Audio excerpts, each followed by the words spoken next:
అదే RTV app వార్తల్ని క్షణాల్లో చదివే అవకాశం ఉంటుంది. ఒక న్యూస్ పేపర్, ఒక టెలివిజన్ ఛానల్ మీ చేతుల్లో ఎప్పుడూ ఉంటాయి. హైదరాబాద్ కలెక్టర్ కొద్దిగా వస్తాను.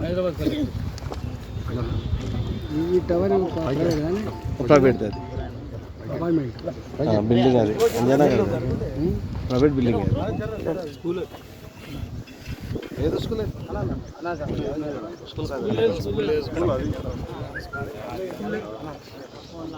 చెట్లు ఉన్నది జయలక్ష్మి, కొబ్బరి చెట్లు ఒకటి జయలక్ష్మి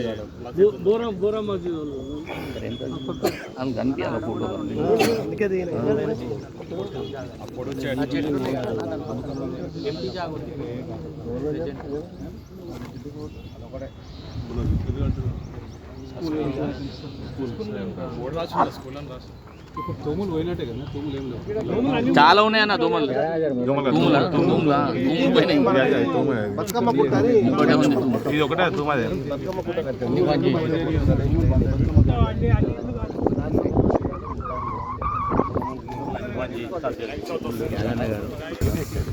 పెద్ద ప్రోగ్రామ్ అది. ఇది మట్టి వెనుకది ముంగట ఉంది బతుకమ్మ లోపలికి తీసుకొని అదే అనుకున్నాం. మధ్యలో ఇంకా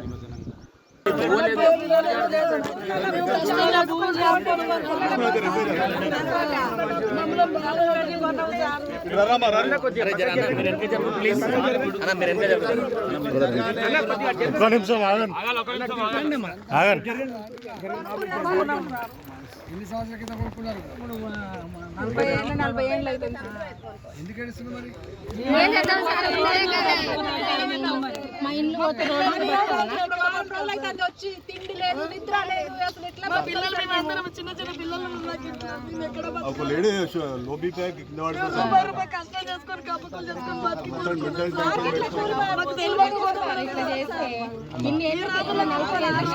చేసుకొని కడుతున్నాం, కరెంట్ కడుతున్నాం, అన్ని విధాలా కడుతున్నాం. 40 ఏళ్ళకి చిన్న చిన్న గుడ్డలు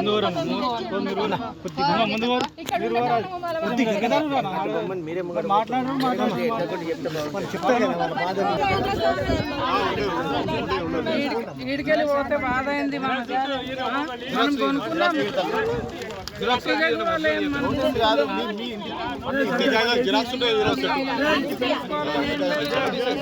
బీజేపీ దగ్గర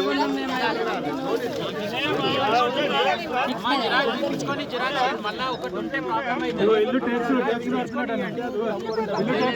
అందరేమో మీరు వస్తారని నాకేం తెలుసు.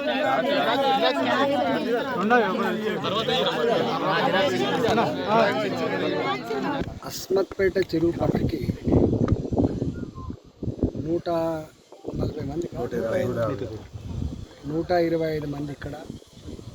అల్వాల్ చెరువు దగ్గర దాదాపు 120 మందికి కడుబీదరికంలో ఉన్న 60 గజాలు 70 గజాలలో 40-45 ఏళ్ళుగా ఈ మార్కెట్లలో పనిచేసి, మున్సిపాలిటీలో పనిచేసి, ఇళ్ళల్లో పనిచేసి కొనుక్కున్న భూములు ఆనాటి నుంచి, అంటే 85 అంటే దాదాపు 40 ఏళ్ళ క్రితం. 40 ఏళ్ళ క్రితం తెలంగాణ ప్రాంతాల నుంచి వెళ్ళి పొట్ట చేత పట్టుకొని కుటుంబాన్ని పోషించుకోవడానికి వచ్చిన వాళ్ళు వీళ్ళు. ఈ 60 గజాలలో, ఈ 40 గజాలలో, ఈ 80 గజాలలో పెద్దవాళ్ళు నివసించేటువంటి ప్రాంతం కాదు ఇది. సామాన్యులు, పేదవాళ్ళు నివసించే ప్రాంతం. ఈ మధ్య హైడ్రా వచ్చిన తర్వాత ఎవరు, ఏ పార్టీ వాళ్ళు కానీ, ఏ నాయకులు కానీ చెర్లు ఉండకూడదని, చెర్లలోకి వచ్చే కాలువలు, వాగులు ఉండకూడదని కోరుకుంటోళ్ళు కాదు. చెర్లు ఉండాలని, చెర్లల్లో నీళ్లు మంచిగా ఉండాలని, మంచి భూగర్భ జలాలు ఉండాలని, మంచి ఎకలాజికల్ బ్యాలెన్స్ ఉండాలని కోరుకుంటుంది. కానీ ఇక్కడ ఈ రేవంత్ రెడ్డి గారు ఇవాళనే రాష్ట్రం ఏర్పడ్డట్టుగా, ఇవాళనే వారే ముఖ్యమంత్రి మొట్టమొదటి అయినట్టుగా వారు చేస్తున్న ప్రకటన చూస్తూ ఉంటే ఇలా బాధ అనిపిస్తూ ఉంది. 1956 1956 నుంచి వెళ్ళి ఇవాటి వరకు అనేక ముఖ్యమంత్రులు వచ్చిపోయింది. ఈ రాష్ట్రంలో 70 సంవత్సరాల కాలం పాటు, దాదాపు 17 సంవత్సరాలు తెలుగుదేశం పార్టీ పాలించింది. 10 సంవత్సరాల కాలం పాటు టీఆర్ఎస్ పార్టీ పాలించింది. 9.5 సంవత్సరాలు టీఆర్ఎస్ పార్టీ పాలించింది. అంటే వాళ్ళు ఒక 16-17 సంవత్సరాలు, వీళ్ళొక 9.5 సంవత్సరాలు తీసేస్తే 40-44 సంవత్సరాల కాలం పాటు ఈ రాష్ట్రాన్ని పాలించిన పార్టీ కాంగ్రెస్ పార్టీ. ఇవాళ అంతకుముందున్న ముఖ్యమంత్రులు, అంతకుముందు ఉన్నటువంటి అధికారులు ఇవన్నిటి మీద రిపోర్ట్ తీసుకొచ్చి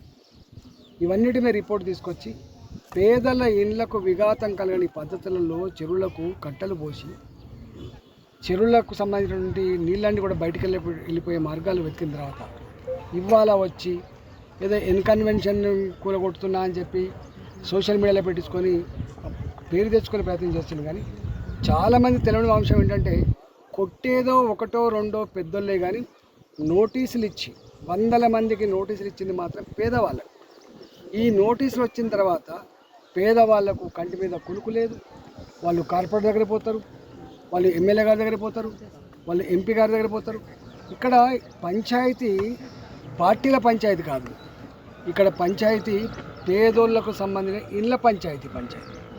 ఇవాళ నేను మొన్ననే చెప్పిన ప్రెస్ మీట్ పెట్టి, సరే మీరు హైడ్రా పేరిట మీరు ఏం నడుపుతుందో నాకు తెలియదు, కానీ నేను డ్రామా అని అంటున్నారు. గతంలో కూడా వేరే ప్రభుత్వాలు వచ్చినప్పుడు కూడా గిట్నే డ్రామా చేసిండ్రు. మళ్ళీ వాళ్ళు దాని వెనుక ఏం జరిగిందో మాకు తెలుసు. కానీ ఇవాళ మీరు వచ్చి ఈ హైడ్రా పేరిట డ్రామాలు చేసి పేదల గుడిసెలను, పేదల ఇళ్లను కూల్చేసే ప్రయత్నం చేస్తే ఖబర్దార్ అని చెప్పి ఇప్పటికే హెచ్చరిక చేసినాం మేము. ఇవాళ ఇంత జరిగినప్పటికి కూడా స్వయంగా ముఖ్యమంత్రి గారు మాట్లాడతారు, స్వయంగా హైడ్రా చైర్మన్ గారు, ఒక ఎండి గారు మాట్లాడతారు, మేము పేదల ఇళ్లకు పోతలేము, పేదల జోలికి పోతలేము, పేదలకు సంబంధించిన ఒక గుడిసె కూడా పీకేస్తలేమని చెప్తారు. కానీ ఈ నోటీసులు ఎవరి కోసం ఇచ్చారు, ఎందుకోసం ఇచ్చింది, దీంట్లో ఉన్న ఆంతర్యం ఏందో చెప్పాలని చెప్పి మనం చేస్తాం. ఇంకొంతమంది చూస్తున్న ఈ మధ్యకాలంలో వాళ్ళే ధర్మాన్ని మూస్తున్నట్టుగా, వాళ్ళే ధర్మానికి ప్రతీకలైనట్టుగా ఒక ఆయన మా ప్రొఫెసర్ నాగేశ్వరరావు గారు ఉన్నారు. నాగేశ్వరరావు గారు అయితే మొత్తం రేవంత్ రెడ్డి గారు ఇప్పుడే ఒక గొప్ప ప్రగతి కాముకుడు, చాలా గొప్ప మేధావి, గొప్ప సంఘ సంస్కర్త, ఆయన మాత్రమే ఈ రాష్ట్రాన్ని రక్షించగలని చెప్పి భుజాల మీద తీసుకుంటే మాకేం బాధ లేదు. కానీ నాగేశ్వరరావు గారు తెలియంది ఏంటంటే, నీకు తెలిసింది ఒక ఇన్కన్వెన్షనే తప్ప నీకు తెలియంది అస్మత్పేట చెరువుల్లో 125 మంది పేదల కన్నీళ్ళ గురించి నీకు తెలుసా నాగేశ్వరరావు గారు?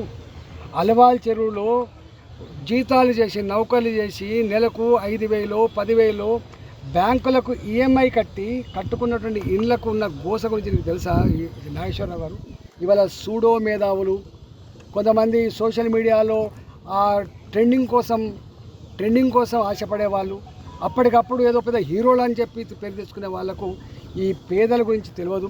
ఇలా సరూర్ నగర్ చెరువు, షఫీల్గూడ చెరువు, ఇవాళ అస్మత్పేట చెరువు, అల్వాల్ చెరువు, ఒక్క మాటలో చెప్పాలంటే ఈ మల్కాజిగిరి పార్లమెంటు పరిధిలో 100 చెర్ల కింద ఉన్నటువంటి పేదల కన్నీళ్ళ బాధ గురించి ఇప్పటికే నేను ప్రస్తావించే ప్రయత్నం చేసిన. నేను ఈ ప్రభుత్వాన్ని హెచ్చరిస్తా ఉన్నా, ఇలా నువ్వేదో సూదపూసలాగా, నువ్వేదో వచ్చే ధర్మాన్ని ఇప్పుడే పునరుద్ధరిస్తున్నట్లాగా, నువ్వేదో ఛాంపియన్ లాగా ఫోజు పెట్టే ప్రయత్నం చేయకు. పేదల జోలికి వస్తే మాత్రం ఖబర్దార్ అని చెప్పి హెచ్చరిస్తూ ఉన్నాం. నువ్వు అనుకుంటున్నావు చాలామందిని చూసింది పేదోళ్ళు, నిన్నే ముఖ్యమంత్రి కాదు, అనేక మంది ముఖ్యమంత్రిని చూసింది ఇక్కడ, అనేక ప్రభుత్వాలను చూసిన ఇక్కడ, అనేక పార్టీలను చూసిండ్రు, ఇవాళ నిన్ను కూడా చూస్తూ ఉన్నారు. పేదల జోలికి వస్తే మాడి మషైపోతారు, జాగ్రత్త. మీరు పేదలతోటి పెట్టుకునే ప్రయత్నం చేయొద్దని చెప్పి నేను హెచ్చరిస్తాను. ఇలా ఇవన్నీ కూడా మీ ప్రెస్ వాళ్ళు కూడా చెప్పాల్సింది, మరి ఎందుకు చేస్తలేరు కానీ అంత ఇన్కన్వెన్షన్ గురించి మాట్లాడుతున్నారు, అంత ఏదో కూలగొట్టినటువంటి ఇంకేదో పెద్దల గురించి మాట్లాడుతున్నారు. కానీ ఇన్ని సంవత్సరాలుగా ఉంటున్నటువంటి పేదల గాథల గురించి కానీ, వాళ్ళకు వచ్చిన నోటీసుల గురించి కానీ, ఆ నోటీసులు స్వీకరించిన తర్వాత వాళ్ళలో ఉన్నటువంటి ఆందోళన గురించి ఒక్కరు కూడా చెప్పకపోవడం బాధ అనిపిస్తూ ఉంది. నేను ఇవాళ మళ్ళీ ఒకసారి చెప్తున్నా, కొంతమంది రాజకీయ నాయకులు కూడా అదే పని కట్టుకొని షెర్ల చుట్టూ తిరుగుతున్నారు, కట్టల చుట్టూ తిరుగుతున్నారు. నేను అంటున్నా, షెర్ల చుట్టూ, కాలువల చుట్టూ తిరిగేది ప్రభుత్వం తిరుగుతుంది, కానీ పేదల గూళ్ళ చుట్టూ తిరిగే ప్రయత్నం చేయండి, పేదల బాధ అర్థం చేసుకునే ప్రయత్నం చేయండి, పేదలకు అండగా ఉండే ప్రయత్నం చేయండి తప్ప ఇలా ఇట్లాంటి పిచ్చి పని చేస్తే మంచిది కాదని చెప్పి హెచ్చరిస్తా ఉన్నాం. భారతీయ జనతా పార్టీ, ఇప్పుడు నరసింహ గారు ఉన్నారు, టీఆర్ఎస్ పార్టీ, నేను భారతీయ జనతా పార్టీ ఎంపీని. ఇక్కడ ఇష్యూ, ఇక్కడ పార్టీల ఇష్యూ కాదు. ఆయన 15 సంవత్సరాలు ఇక్కడ ఉంటున్నారు. వారు అడిగిన ఒక ప్రశ్న, కబ్జాల గురించి, మేము చెప్పినాం, కబ్జాల గురించి ఆనాడే కనుక పట్టించుకొని ఉంటే ఇలా ఇన్కన్వెన్షన్కి బాధ్యులు ఎవరండి? ఇన్కన్వెన్షన్ పర్మిషన్ వచ్చిన నాడు రోషా గారి ప్రభుత్వం ఉన్నది, కాంగ్రెస్ పార్టీ ప్రభుత్వం ఉన్నది. ఇలా ఆనాడు కలెక్టర్ లేడా అక్కడ, ఆనాడు జిహెచ్ఎంసీ లేదా అక్కడ, ఆనాడు కట్టుకుంటున్నప్పుడు నీ ప్లానింగ్ డిపార్ట్మెంట్ ఏం చేస్తున్నట్టు, ఆనాడు నీ ముఖ్యమంత్రి ఏం చేసినట్టు, ఇవాళ నువ్వు కూలగొడితే ఆహా ఓ అంటున్నారు. ఆనాడు ఇచ్చింది నీ పార్టీ కదా, ఆనాడు ఇచ్చింది నీ ముఖ్యమంత్రి కదా. ఇవాళ ఇట్లాంటి అనేకం ఉన్నాయి కాబట్టి ఎప్పుడు కూడా చట్టం ఉన్నవాని చుట్టమైందని చెప్పి అంటారు వాళ్ళు. నేను అంటలేను. పేదోళ్ళ బతుకులు గింతే బిడ్డ, మమ్మల్ని మెట్లు కూడా ఎవడు ఎక్కనియాడు.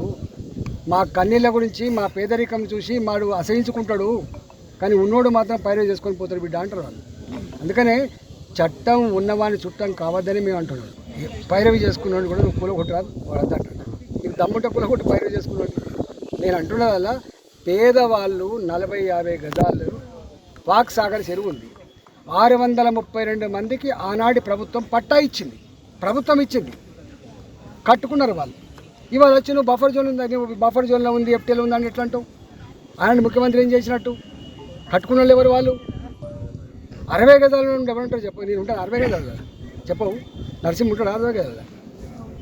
కడుబీదరికంలో ఉన్న వాళ్ళు ఉంటారు బాయ్ సాబ్. ఈ మురికి కూపంలో ఎవరు ఉంటారు బాయ్ సాబ్? దిక్కు లేని వాళ్ళు పేదలు ఉంటారు బాయ్ సాబ్.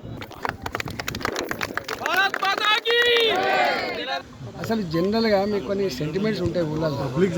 ఊరు పట్టు ఊరు పట్టు ఉడుము పట్టు అంటే తెలుసా? ఊరు పట్టు ఉడుపు పట్టు. ఇప్పుడు ఇక్కడ ఎన్నో చూసినా వాళ్ళు ఏ కులమో తెలియదు, వాళ్ళు ఏ జిల్లా నుంచి వచ్చినో తెలియదు, వాళ్ళంతా కలిసిమెలిసి ఒక కుటుంబంలాగా జీవిస్తారు. నాకు తెలిసి ఈ అస్మత్పేట ఈ పక్కకు ఉన్న వాళ్ళందరికీ ఒక మమకారం ఉంటుంది. మాది అస్మత్పేట మా కథ అని. వాటి పుట్ట మీద ప్రేమ ఉంటుంది, నీకు తెలుసో తెలియదు. ఒక చెట్టు మీద ప్రేమ ఉంటుందండి, మనిషికి అనుబంధం ఉంటుంది. నువ్వు అనబడితే విట్టు అక్కడ దమ్ముందా? లేని వాళ్ళకే పేదలకే గూడు కట్టించే దిక్కు లేదు.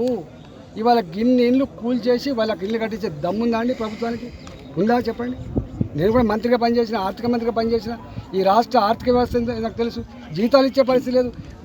హెల్త్ డిపార్ట్మెంట్లో పనిచేసే వాళ్ళకు, ఇతర డిపార్ట్మెంట్లలో పనిచేసే వాళ్ళకు, అవుట్ సోర్సింగ్ వాళ్ళకు 4 నెలలు 5 నెలలు జీతాలు ఇచ్చే పరిస్థితి లేదు. గుర్తుపెట్టుకో. పనిచేసిన చిన్న కాంట్రాక్టర్లకు బిల్లు ఇచ్చే పరిస్థితి లేదు. ఇవాళ పెన్షన్లు సకాలంలో వస్తలేవు. నువ్వు మాట్లాడబడితే వాళ్ళకు ప్రత్యామ్నాయాలు చూపించే దమ్ముందా ఈ ప్రభుత్వానికి? ఎన్ని వేల ఇల్లు కూడా కొడతావు? ఎంతమందిని డిస్ప్లేస్ చేస్తావు చెప్పండి. ఇవాళ నేను ఏదో చూసిన వార్త, మూసీ నది పక్క పంటి 25,000 కుటుంబాలను డిస్ప్లేస్మెంట్ కట్టమని చెప్పి ఫస్ట్ 25,000 మంది కట్టేయమని చెప్పండి ఫస్ట్. కొన్ని లక్షల కుటుంబాలు ఉంటాయి, ఇట్లా ఒక్క దగ్గర కాదు, లక్షల కుటుంబాలు ఉంటాయి ఇక్కడ.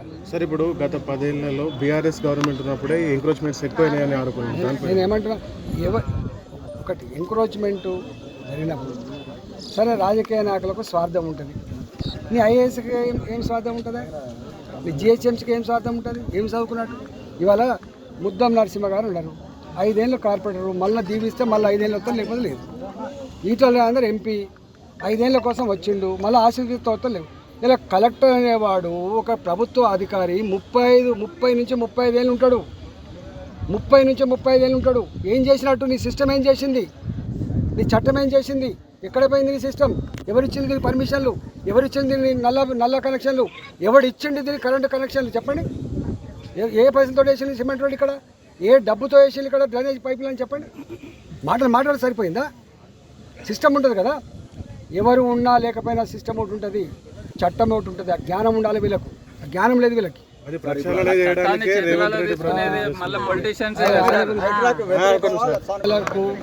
పేదల భూములు గుంజుకున్నా, పేదలకు ఇబ్బంది కలిగించినా, పేదల కన్నీళ్లు చూసినా దానికి వ్యతిరేకమైన గుర్తుపెట్టు. మరిన్ని వీడియోస్ కోసం ఛానల్ ని సబ్స్క్రైబ్ చేయండి. లేటెస్ట్ అప్డేట్స్ కోసం వాట్సాప్ ఛానల్ ని ఫాలో చేయండి. అండ్ లింక్ డిస్క్రిప్షన్ లో ఉంది.